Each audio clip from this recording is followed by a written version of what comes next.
It's now my pleasure to turn today's program to Mr. John Hinman, Director of Learning and Performance Improvement, Tooling USME. Sir, the floor is yours. Thank you, Marge, and hello, everyone. Thank you so much for taking time out today for this discussion on showing how training and development programs can demonstrate value back to your business. Before we get started, I wanted to introduce myself. My name is John Hinman, and I am the Director of Learning and Performance Improvement at Tooling USME. Special thanks to MSC for their continued sponsorship of a series of webinars we are conducting to assist you with workforce development challenges. Over the past couple decades, I have had the opportunity to develop hundreds of worker development programs geared towards high performance while leveraging the latest techniques in adult learning. Today, we are going to be talking about the dreaded three letters that make us all cringe, ROI. True return on investment of training has always been a struggle for practitioners, but today we will talk about how we can build a business case around training and how it can bring quantifiable value back to the business. Through today's session, we will cover the following topics. We will talk about why it is important to demonstrate to your leadership the positive impact training brings back to the organization. We will discuss common metrics that can be measured that align to well-trained and engaged employees. Then finally, we will discuss ROI calculations and the process of conducting an impact study to show the benefits of your training programs. We have a lot to cover, so let's get started. Why is it important to monitor how your programs bring value back to the business? Anyone who has worked in the training function has probably been witness to the dreaded budget cuts. Training is an easy and common line item to reduce or remove when budgets are finalized by leadership. Even in a time where the skills gap and retirements are affecting productivity and growth, training can still be the first casualty of cutbacks. For this reason, champions of the company's learning and development programs must show value of their programs to leadership and how the company can't grow without them. But most training personnel do not know how to go far enough in the program evaluations to show a monetary return to their stakeholders. Those in the training business are well aware of the Kirkpatrick evaluation model. Level one of the model is to gather the smile sheet information, where you capture initial data about training a student just completed. Level two involves the tracking of the transfer of knowledge gained by the course through assessment. Think about pre and post tests and the improvement shown with them. Level three consists of the application of what the students learned from the training and took back on the job through skills demonstration. Level four looks at how the training program has influenced an overall company goal, such as staff retention, productivity, or sales growth. But for level four, this looks at whether or not there was a positive improvement to a goal, but no one really declares if the investment was worth the improvement. Almost all training organizations use level one and level two. Most are attempting level three, and some align training to goals with level four. However, for training to stay off the cutting room floor, executives need more. That's when a level 5 was introduced by a gentleman named Jack Phillips. Level 5 looks at data and the true cost value that a learning and development program can return to the business based on mathematical calculations and a data collection process, a training champion can show how the dollars spent on training has saved money or brought new revenue into the business post the training program implementation. So what is this ROI stuff about anyway? In its simplest form, it is the outcome of what we paid and what we gained from that investment. The same principle applies when a manufacturer purchases a new piece of equipment that produces twice the amount of parts the old machine produced. At some point, the return on investment is realized by higher part production.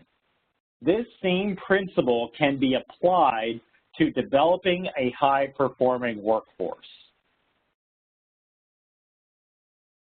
On the screen, you see the formula that is used to calculate your ROI. It's pretty simple. Take your net project benefits, which are your benefits minus your project costs, and divide those by your project costs. Now, it is important to add into your project costs not just the cost of the training development or even the deployment, but also those costs around the resources necessary to make the training program happen, such as additional labor costs to backfill trainees on the floor or other costs that many practitioners forget to add into their overall project costs. That could include subject matter experts that are used during the development process that goes above and beyond what a company might be paying a vendor to produce those materials. So as an example, we will say that the cost of a training program was $230,000, but the benefits of that program returned $430,000 in revenue in the first year. Maybe there was a reduction in scrap or reduced machine downtime that contributed to this revenue gain based on the program. If we calculate this example, the program returns an 87% ROI on the first year. Any executive would see value in the training program if you can show this type of return data. The formula is the easy part. The difficult part is finding out your project benefits and costs. To produce the data that executives would need to clearly see the value of your training and development program, you must proactively decide what you are going to measure. This needs to be identified before the program is launched so you can baseline current state versus the improved state after the program has been completed and implemented. Here are some common key performance indicators that are tied directly to people development and retention within a manufacturing environment. They are safety, scrap, productivity, machine downtime, time to competency, and the often forgotten cost of hire, which feeds into an organization's attrition rates and the dollars necessary to recruit new workers, train new workers, and get those folks to high performance. Improvements in each one of these areas will bring monetary returns back to the business. So you need to make sure that you align these or other metrics with your training program. On the screen is the process for collecting and reporting ROI data through developing an impact study. This process is broken down into 4 key phases: evaluation planning, data collection, data analysis, and ultimately the reporting of your impact study. Most training and development programs do not show returns immediately. So set realistic expectations on when you will be reporting on what we hope is that positive return on the business. It is also typical that evaluations are conducted months or even a year after the training has been completed. So be sure to develop an evaluation project plan that displays the proper timeline. Extensive detail on this process can be found on the ROI Institute's website, which is shown on the screen. It is www.roiinstitute.net. As we made mention of a project plan, I wanted to show an example of what a typical project plan could look like for an ROI impact study. The general tasks will fit into the impact study development process and guide a practitioner through data collection and a report out to leadership. Remember that it is a good practice to capture data at multiple points of implementation to see where learning starts impacting the actual performance. On this example, you can see that we have a point A collection point that occurs in May, and then again we are collecting data at a point B that begins in September. So again, the assumption is that learning occurs over time through typical programs, and we will start seeing returns at various points of that implementation.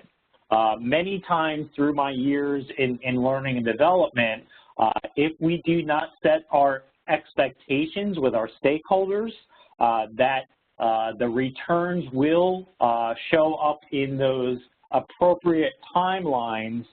You will get those questions 2 days after you conduct your training. An executive will walk down and say, hey, where's my return on investment? Where that is not the way typical ROI studies are conducted, and we know training does not turn a switch. There are cultural and developmental things that go in over time as well to be able to get that high performance. So set the expectations, do your planning appropriately, and make sure you set your collection points for data to be able to report that information back to your stakeholders and leadership. Okay, what we're going to do now is run through a couple of examples on how training programs can show a positive impact on the business itself. The first metric we will look at is increased productivity.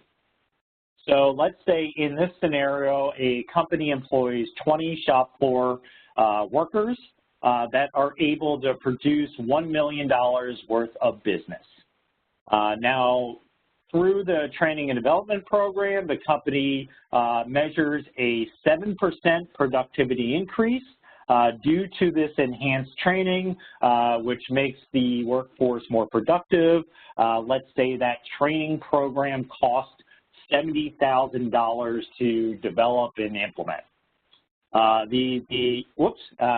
made a mistake there. The actual 7% productivity increase was the $70,000 of the improved. So that is the cost benefit of the actual program itself.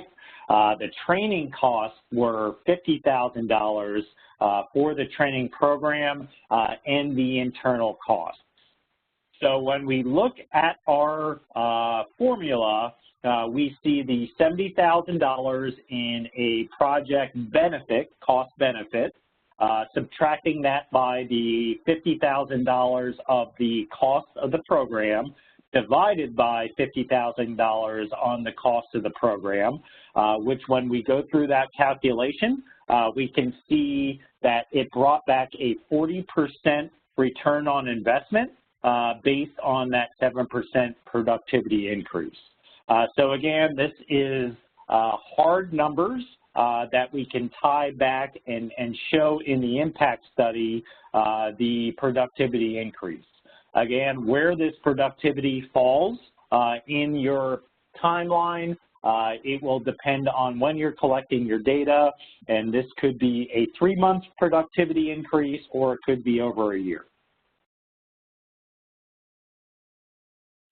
Okay, let's run through one more example. In this example, we will look at decreased scrap. In this scenario, let's say a company had 10,000 rejected parts at $200 per part from their customer, totaling $2 million in rejected parts in 1 year. In this scenario, let's say the company invests in a $200,000 learning and development program to upskill the workforce. Based on this program, the company lowered their rejected part total to 2,000 in the first year, which showed a $1.6 million improvement in their scrap count. So when we look at our equation, we're able to see the cost benefit of the 1.6 million, look at the project cost of 200,000, and when we run through the calculation here, we have a 700% ROI benefit based on this training program. Now, this seems like a very large percentage, but this really shows what a large influence a well-trained workforce has on the business itself. And these are numbers that I have seen actually occur. I've worked with customers where we've had ROIs to go into the thousands in the first year and return an incredible revenue back to the business itself. I am seeing some questions coming through on the panel. We will have a recording of this session available for being able to capture. We will need to check and make sure that the slide deck itself will be available, but definitely feed those in and we'll get those answers back to you as quick as possible. Again, if there are additional questions, please push those through the panel as well, and we'll take as many questions as we can.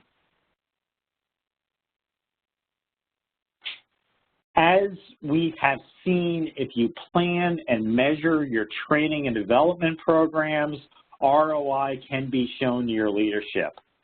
Some real payoffs of following a good, sound ROI methodology kind of works towards the things that we're displaying on the screen right now. They align programs to business needs.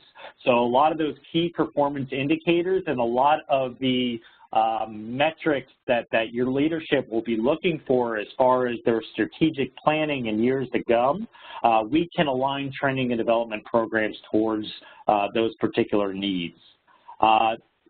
ROI shows contributions of selected programs. So if there are programs that you want to highlight, putting an ROI study around that particular program really starts to put a spotlight of that program, and you can show value for particular programs to your leadership. It earns respect of the leadership. Again, we started this presentation around the fact that training and development oftentimes ends up on the cutting room floor. We want to make sure that leadership understands that the role of training and development is not something that should be just the first item that gets cut when they're doing budget cuts. And again, that feeds into justifying and defending budgets. So as a training practitioner or owning that function within that organization, if you have ROI data behind your programs, it allows you to go back to leadership and carve out that piece that you're asking for in your budgets. Improve and support of existing programs for those leaders that might be looking to make cuts into your programs. If you have this information to present back to them to show that these training budgets are being utilized and brought back to the organization in a positive manner, that is something that you will have at your in your arsenal, in your toolkit. Enhancing, improving programs, being able to see what programs are using and bringing back to the organization. If it's not bringing the return you're expecting, that's when you make improvements.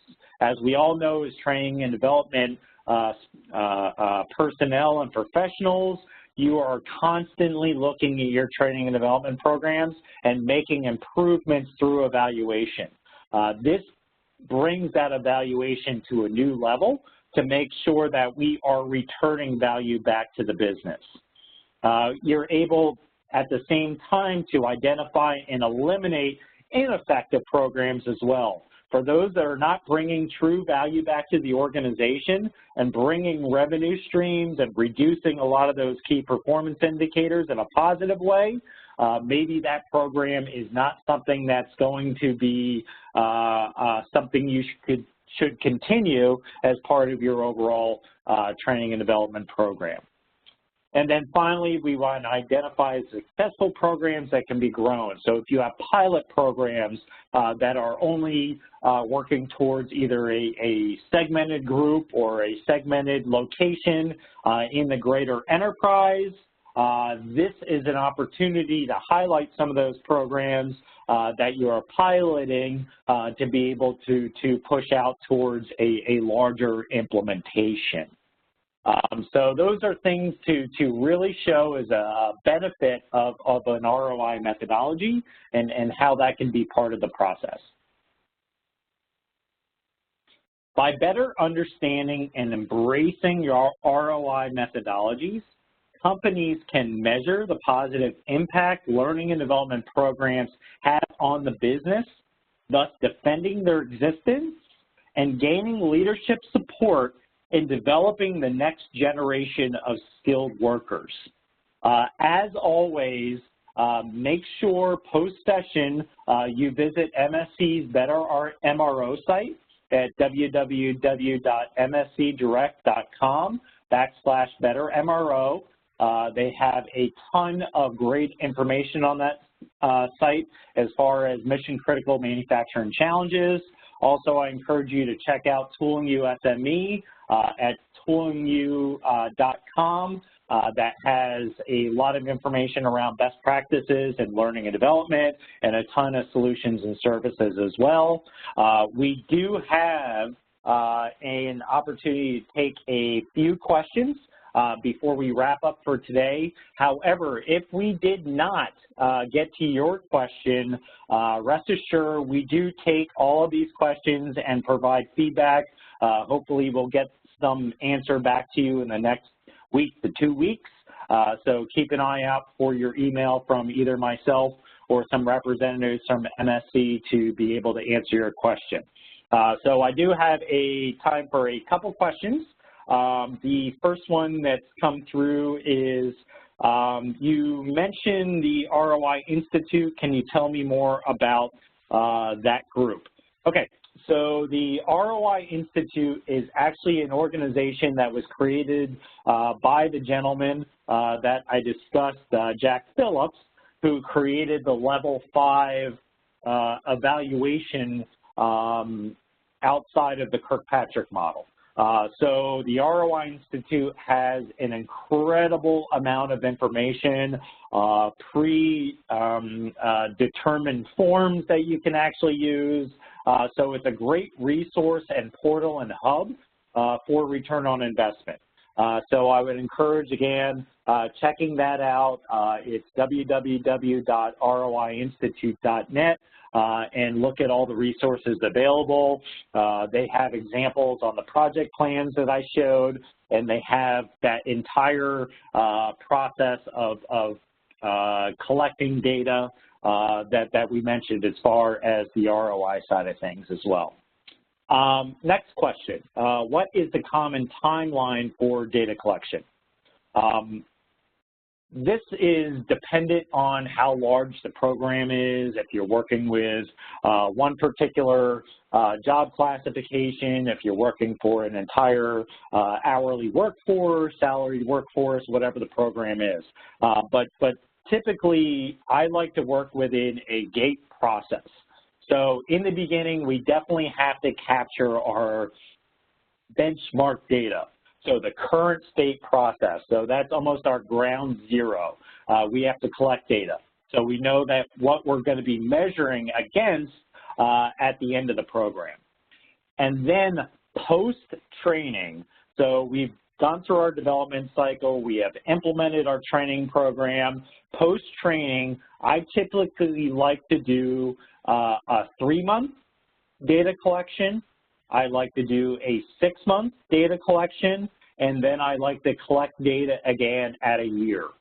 So again, being able to look at a 3-month cycle, a 6-month cycle, and a year-long cycle to be able to push that information back to your stakeholders and see how the improvements have worked their way through as far as the training implementation is a good rule of thumb to be able to go against. Then at that year point falls into your normal yearly evaluations that you should be doing on your training programs anyway. So once we get to that point of a year, we should be in good shape. I have time for one more question, and then again, if we haven't gotten to your questions, we will do it virtually via email. This last question is, how does process affect learning ROI? So if I'm interpreting that correctly, this question focuses around, okay, training and development could be one aspect of the improvement in performance, but what if there's a process change? And that makes a lot of sense to me. We typically in learning and development, we're looking at human performance improvement. So the ROI of a program, especially when you're looking at one that could be 700% return on investment, process improvements are oftentimes part of that. And I've worked on programs personally that we've had a learning and development, so training has been a factor, but also we've worked in new HMI systems, or we've added new POCIOs in the system as well. So as long as you're transparent in your impact study that says, hey, we've invested this much in the training, we've invested this much into new equipment, we've invested this much into new work instructions, as long as all of that is visible to your stakeholders, however it's sliced and diced, you might have to make assumptions that 60% is attributed to training and development, 40% is new process or new equipment. Just making that part of your impact study and making sure that your leadership knows that it is more of a blended solution towards this ROI. That's just an important factor to remember, is just being transparent in all of that information. So again, thank you very much for participating. If we haven't gotten to your questions, we will do so virtually, but we are running at our 30 minutes. So I am going to be turning it back to Marge to wrap up this session. Thank you very much for participating.